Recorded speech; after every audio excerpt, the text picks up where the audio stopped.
네, 총선이 이제 일주일 앞으로 다가왔습니다. 어제는 저희들이 민주당 이낙연 상임선대위원장 인터뷰를 전해드렸는데요. 네, 오늘은 통합당 총괄선대위원장인 황교안 대표를 직접 만나서 선거 전략 들어보겠습니다. 박현우 기자. 네, 서울 종로 청운 효자동에 나와 있습니다. 이곳에서 한창 유세 활동을 벌이고 계신 통합당 황교안 대표 옆에 나와 계신데요. 잠시 모시고 남은 기간 총선 전략 등에 대해 이야기 나눠보도록 하겠습니다. 안녕하세요. 예, 안녕하세요. 네, 정치인으로서 또 직접 뛰시는 첫 선거이시기도 한데요. 유세 현장 돌아다녀 보시면 좀 분위기는 어떤가요? 우리 시민들께서, 국민들께서 꼭 바꿔달라, 못 살겠다, 이런 말씀들을 하십니다. 참 비통한 말씀을 하셔서 제 마음도 많이 아픕니다. 반드시 이겨내야 되겠다, 그런 결의를 다지게 됩니다. 네, 그런데 최근 발표되는 여론조사들을 좀 보면은 좀 격차가 있는 것들도 조금 나오고 있는데요. 현장을 돌아다녀 보시면서 느끼는 민심과 이런 여론조사 간 괴리에 대해서는 좀 어떻게 평가를 하시나요? 답은 국민들에게 있다고 생각합니다. 여론조사 결과가 결과조사와 최종 결과는 많이 달랐던 것이 많지 않습니까? 제가 느끼는 것은 국민들은 이 정권에게 맡길 수 없다, 이런 느낌입니다. 그리고 그런 것이 상당히 강합니다. 저희가 반드시 국민들 민심 속에서 승리하리라고 생각합니다. 네, 그런데 여론조사 상으로는 좀 격차가 있는 걸로 나오니까요. 근데 남은 기간 이걸 좀 극복할 수 있는 방안, 필승 전략 이런 게 좀 있으시다면요? 결국 국민들의 마음을 얻는 것입니다. 정치공학적인 계산할 것이 아니라 국민들께 진정성을 가지고 들어가서 저희가 준비한 것들을 하나하나 말씀을 드리면 국민들께서 저희를 지지하실 것입니다. 네, 또 정부와 여당에서 긴급 재난지원금 지급 방침을 세운 것을 두고요. 통합당 일각 지지층에서도 좀 흔들리는 모양새가 있다, 이런 당내 분석도 나오고 있는데 여기에 대해서는 좀 어떻게 보고 계신지요?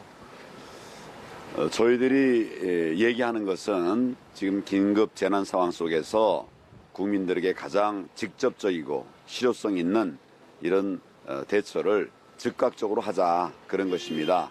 그 과정에서 가장 중요한 것은 국민들의 추가 부담이 없어야 된다는 것이죠. 그래서 이미 확정된 예산들을 조정을 해서 그것으로 이제 긴급 재난기금으로 쓸 수 있도록 그렇게 하자, 그런 것입니다. 이 부분에 관해서 오해가 계시는데 정부는 정부 돈을 더 뽑아다 쓰자는 겁니다. 추경을 해서 쓰자는 겁니다. 이제 국민들께서 힘드신데 돈을 더 뽑아서 쓸 일이 아니라 우리가 전략해서 이미 확정된 예산 중에서 전략해서 거기서 긴급재난기금으로 쓸 수 있다면 그렇게 하는 것이 최선이 아니겠습니까? 추가적인 국민 부담을 이제는 지워서는 안 됩니다. 네, 대표님께서는 국민 1인당 50만 원씩, 그러면 총 25조가 든다고 지금 분석들이 나오고 있는 것 같은데요. 그러니까 기존 배정된 예산을 좀 재배정을 하자, 이런 논리이신 건데, 그러면 어쩔 수 없이 기존에 배정된 예산들을 좀 손을 댈 수밖에 없는 부분이 있을 것 같습니다. 이를테면 좀 어떤 부분 조정이 가능할까요? 그것만 계산하면 아마 예산 한 5% 정도를 조정을 하면 되는데 불효불급의 예산들이 많이 있습니다. 구석구석에 있는 이런 부분들을 다 이렇게 잘 모으면 얼마든지 그런 5%의 예산 조정이 가능하다, 그렇게 봅니다. 네, 당내 전반 상황에 관해서 좀 말씀을 여쭙도록 하겠습니다. 오늘 오전 당 윤리위원회가 관악가 김대호 후보에 대해서 제명 결정을 내렸는데 어떤 판단이 좀 작용을 한 걸까요? 지금은 정치도 또 총선도 국민 중심으로 해야 됩니다. 국민의 마음을 거스리는 이런 언행, 이런 것에 대해서는 우리가 엄정하게 대처할 수밖에 없다, 그런 관점에서 조치를 한 것으로 이해해 주시면 좋겠습니다. 네, 그런데 앞서 이제 김대호 후보의 논란이 됐던 발언이 이른바 3040 세대 비하 발언, 또 어제 발언이 또 나왔는데 당초 당내 일각에서는 첫 번째 발언 때 강력하게 징계를 했어야 한다, 이런 기류도 있었던 게 사실이잖아요. 그때 조치를 안 해서 또 두 번째 발언이 나와서 조금 당내 혼란과 표를 깎아먹는 발언이 나왔다, 이런 우려와 이런 당내 비판도 있는데 여기에 대해서는 좀 어떻게 보시는지요? 처음부터 저희는 이 문제에 대해서 강력하게 대처를 했습니다. 강한 경고를 했고 또 다시 이런 발언이 나왔기 때문에 제명 조치를 한 것입니다. 강력한 조치로 이런 부적절한 발언, 국민들의 마음을 상하게 하는 마음들에 대해서는 앞으로도 단호하게 대처해 나가도록 하겠습니다. 네, 이제 총선이 딱 일주일 앞으로 다가왔는데요. 이 시점에서 대표님을 포함한 다른 후보님들이 가장 신경 써야 할 부분, 또 경계해야 할 부분이 있다면 어떤 부분이 좀 있을까요? 낮은 자세로 국민 속으로 들어가는 것이 가장 중요합니다. 여전히 정치공학적인 선거 운동을 하려는 분들이 많이 있는데 저는 이제는 우리 국민들께서 현명하신 국민들께서 바른 판단하시리라 생각합니다. 전략이 아니라 국민들의 마음을 얻는 것이 중요하다. 저희는 그런 한 마음으로 또박또박 앞으로 향해서 승리를 향해서 걸어가도록 하겠습니다. 네, 총선까지 일주일 남았는데 정말 중요한 시기인데요. 대체로 전통적으로 이 시기에 내놓는 당내 분석들이 대체로 들어맞는 경우가 많았더라고요. 지금까지 과거 사례를 보면요. 그런데 당초 통합당은 130석을 목표로 제시했다가 오늘 좀 나오는 분위기들을 보니까 그보다 조금 낮춰잡는 분위기, 분석들이 당내에서 좀 읽히고 있는데 대표님께서는 이번 총선 판세 전망 좀 어떻게 보시고 계신가요? 국민들께서 이 문재인 정권의 폭정, 실정에 대해서 너무 잘 아십니다. 우리보다 더 잘 아십니다. 현장에서 피부로 느끼고 계십니다. 그렇기 때문에 우리 정치인이 표를 드리는 것이 아니라 국민들이 표를 주시지 않습니까? 저는 그런 예측보다 훨씬 다른 결과가 나리라. 국민들께서는 현명하십니다. 다른 결과가 나리라고 생각합니다. 예, 이제 유세 현장을 돌아다니시다 보면 힘들게 유세 활동하고 계실 텐데 이렇게 직접 손을 맞잡고 이야기를 들었을 때 진정성 있게 와 닿았다. 정말 동기부여가 됐다. 대표님께서 국회의원 꼭 되셔야 되겠다. 이런 가장 진정성 있게 와닿았던 어떤 시민분들의 응원이나 한마디 이런 게 있었을까요? 그러니까 이제 이 종로 안에도 우리 당에게 좀 유리한 지역이 있고 좀 불리한 지역이 있습니다. 근데 지금은 불리한 지역에서조차 이젠 바꿔야 됩니다. 좀 바꿔주세요. 이런 말씀들이 많았습니다. 제가 무거운 책임감을 느끼고 정말 나라 망가뜨린 문재인 정권 반드시 막아내야 되겠다. 이겨야 되겠다. 이런 각오를 갖게 되었습니다. 그 주민들의 말씀 한 말씀이 제게 큰 결기를 갖게 하는 그런 말씀이 되었습니다. 종로 지역 유세를 하시면서 가장 중점을 두고 보시고 계신 부분이 있다면 어떤 부분이 있을까요?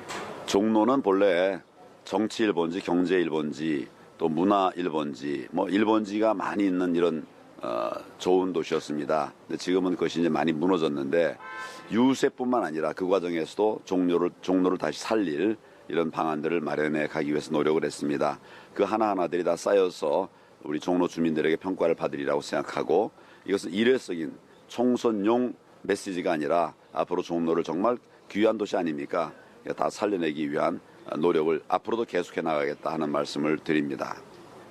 예, 현장에서 좀 질문 하나 더 드려보면은 이낙연 후보님이 상대방에 계신데 대표님께서 상대 후보보다 이 점은 내가 더 강점을 가지고 있다. 혹시 이런 부분이 있다면 어떤 부분이 있을까요? 뭐 제가 평가하는 것보다는 국민들께서 평가하시는 것이 맞겠죠.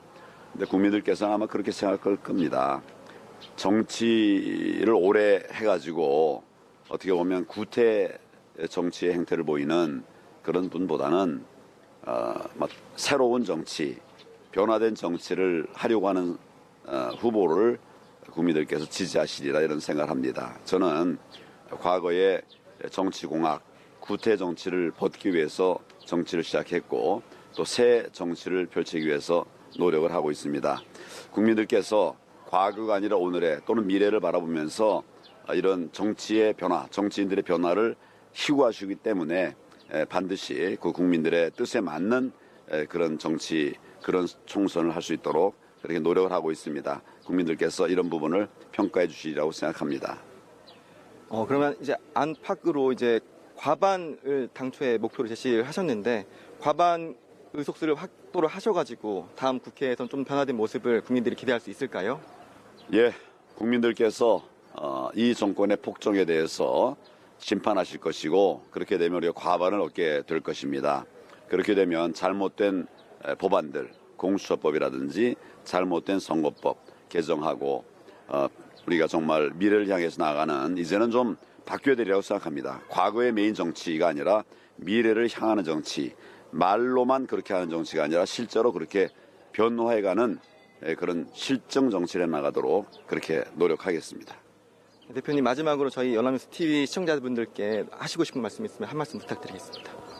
시청자 여러분, 정말 정치 잘하겠습니다. 정치인들이 먼저 솔선수범하겠습니다. 낮은 자세로 겸손하게 하겠습니다.